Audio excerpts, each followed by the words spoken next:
Welcome back to Rock Your Best Vocals. Jim here, professional singer for over 30 years, professional vocal coach for over 20 years. Today we're going to talk about how to sing like Robert Plant. Once upon a time, I was in a Led Zeppelin tribute band.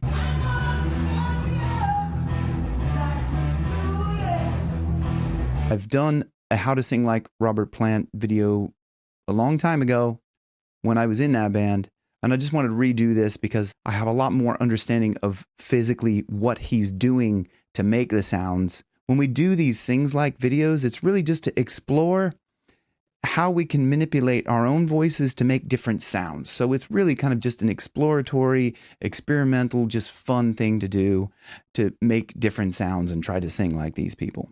Let's get into it. We're going to start with Stairway to Heaven. There's a lady who's sure all that glitters is gold, and she's buying the stairway to heaven. Heaven. Okay, if you were just to sing this in kind of a falsetto-y sort of setup, if I was to sing that, there's a lady who's sure all that glitters is gold, it wouldn't be terrible, but it wouldn't be what he's doing. There's something very specific that he's doing, and you can hear it at the beginning of the line. I'll get into that. Let's go. And she's buying the stairway to heaven. So you can hear that there. And she's buying the stairway.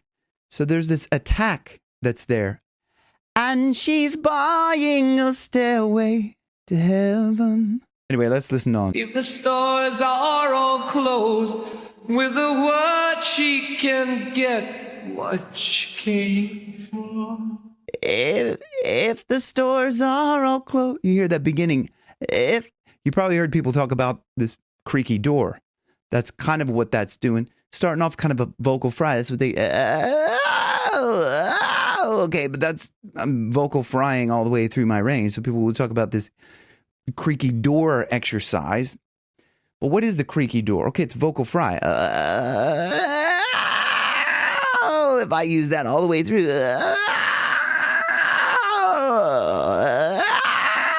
but there's something else that I'm doing when I'm doing that they don't talk about. So that's the benefit of doing the creaky door exercise, is not necessarily to make that vocal fry sound. With a word she can get what. So with a word she can get this brightness to his voice. With a word she can get, with a word that I wouldn't get if I was just going, with a word she can get. See how it dulls it down when it's kind of that falsetto? With a word she can get.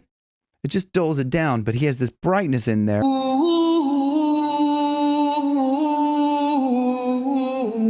You hear that kind of, there's this leaning the breath against the vocal folds. He's the brightness.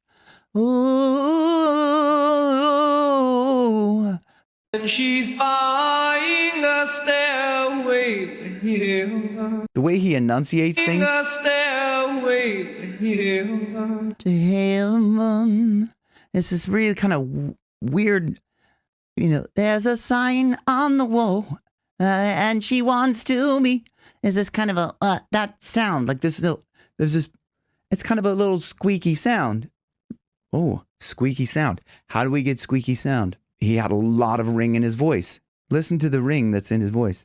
There's a sign on the wall. There's a sign on the wall. Hear that ring, that buzz. There's a sign on the wall. On the wall. That comes from this pharyngeal constriction here. But she wants to be sure, 'cause sometimes words have two meanings. So there is still a little bit of have two meanings. There's a little bit of a cry thing on there. He's just like this, as we know. He does add that a little bit. 'Cause sometimes, listen to that part. Sometimes words. Sometimes words. He also has this kind of holding back the breath slightly in some of these. 'Cause sometimes. Sometimes. It's almost like he says sometimes. Doesn't sound like times. Sometimes, you hear the, sometimes, oh, you know, there's a big, I don't know if that they maybe said, hey, back off on the plosive, because when you say t versus duh, there's a big difference in the plosive, but maybe that's just the way he enunciated it. Words have two meanings. Two meanings, hear that? Two meanings. Little kind of buzzy nasally, not meaning, not closed down nasally. In a tree. That's not that tree. It sounds so. It's almost twee. In a twee. Listen. A tree. Twee. There's a songbird who sings. That's that attack. The songbird, bird. It's not like there's a songbird who sings. There's a songbird who sings. There's a, yeah, you hear that? There's a songbird who sings. It's that squealo, right? That the ring in his voice. A tree by the brook. By the brook. If you go like that, okay, this is that kind of creaky door. There's a tree by the brook. Sometimes. Isn't that? Sometimes. Sometimes. Sometimes. It's that brightness. Sometimes. But it's also quite open. All of our thoughts are misgiven. Misgiven. It's that kind of misgiven. Let's move on to the end when he goes really crazy, because I think there's not really much else to it. But at the end is where it really, he changes a little bit of what he's doing. And as we wind on down the road. And as we wind on down the road. So I started out a little bit light.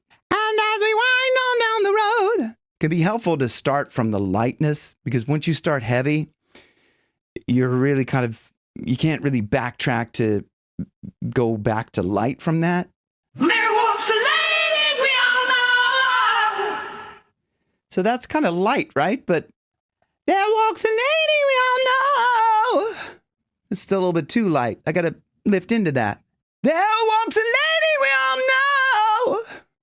There's something that I'm doing that's very important in that part. When he goes higher, you know, this is something that I've talked about before. Actually, I'm going to put a link to the video up there. You can go watch that. It's inhaling the voice. You should go watch that, because that's what I'm doing in here. And that's a very important part of, especially trying to sing high rock stuff. Inhale. Go watch that video after this.